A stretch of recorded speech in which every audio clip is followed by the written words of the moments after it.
Welcome back to the deep dive. So today we're looking at something you sent over. Keeno Worldwide's Beverly Hills Vol 1 EP. Right, yeah, that came out in 2021, and it's actually his 26th studio EP, believe it or not. 26? Wow, okay. And it's quite collaborative, isn't it? Features like Alicia Keys, Desiree, even Drake mentioned somewhere. Well, the sources list Alicia Keys and Desiree as features, and Drake is sometimes mentioned in association, maybe inspiration or context.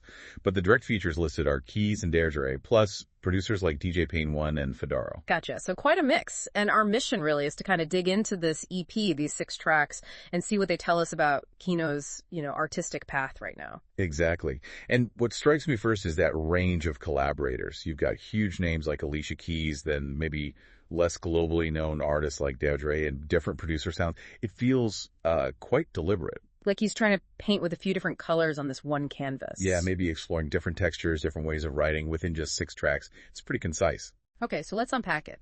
The overall feeling we get from the info is that it's this professionally put together journey through modern music, not just random songs. Really. No, definitely not. The description really points to his ongoing growth, how he's evolving as a songwriter, a composer. So we could listen for that progression, maybe how it links or breaks from his older stuff. Let's dive into the tracks then. First one mentioned is Issues, that's featuring Desiree, and Fedaro produced it. Theme is personal struggles. Mm-hmm. And Fedaro also pops up producing other tracks on here, like Only Live Once.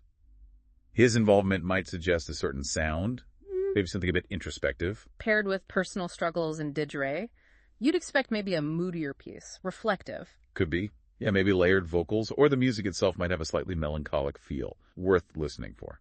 Then there's Love Me. This one's produced by Vinnie Fro. Blending, it says, emotive lyrics and captivating melodies. Sounds, classic, doesn't it? It does. Captivating melody that often means something memorable, right? Something that just sticks in your head and hits an emotional chord. So Vinnie Fro's job here is probably crafting that hook, that core tune, while the lyrics handle the feelings, love, longing, that kind of thing. Exactly. That combination is key for a track like Love Me, I'd imagine. Okay, next, Only Live Once. Fedaro's back, both featuring and producing. The message is about seizing the moment. That's quite a powerful theme. Yeah, very YOLO. Yeah. Musically, how do you make that urgent? Fedaro might use maybe a driving beat or a big anthemic chorus, perhaps. Something that lifts you up and pushes you forward. Right. And lyrically, you expect it to be all about living now, maybe contrasting it with regret or missed chances. Then we have something interesting, The Jungle. It's listed as a skit featuring Alicia Keys and produced by Keeno Worldwide himself, a skit.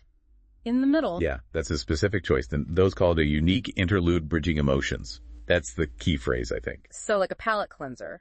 Or maybe a pivot point in the EP's mood. Could be either, or both. It suggests a transition. And having Alicia Keys on a skit, that definitely elevates it. It's not just filler. It must serve a real purpose, adding some emotional weight or connecting themes somehow. Interesting. Okay, and the finale, Way Up. This features Fedaro again, but it's produced by DJ-Pain1. And the theme is resilience, aspiration. That sounds like a strong finish. A total contrast to Issues, right? It shows the range. DJ-Pain1 often brings that more upbeat, energetic production style. Fperfect for a track about pushing through and aiming high. Exactly. It seems like a conscious choice to end on that uplifting note. It's really interesting seeing the producers matched with the themes. Fedaro on the more introspective stuff, DJ-Pain1 bringing the energy for the closer. Yeah, it highlights how production choices really shape the listener's experience of the lyrics and the overall feel. And for you listening, like we said, the whole EP is up on YouTube, so you can actually go and hear these tracks, hear these collaborations for yourself.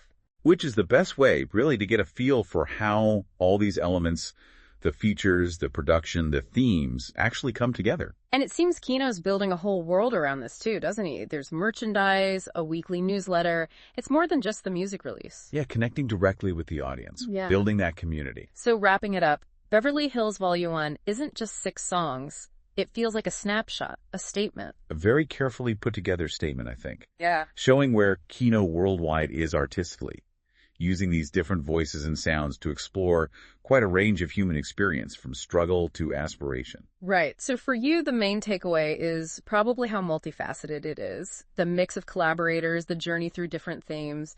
It creates this really varied listen. Definitely. And maybe a final thought to leave you with is, Think about how that strategic pairing works. How putting this artist with that producer on a track about this specific theme actually builds the EP's overall story and its emotional punch. It's not random, it's artistry.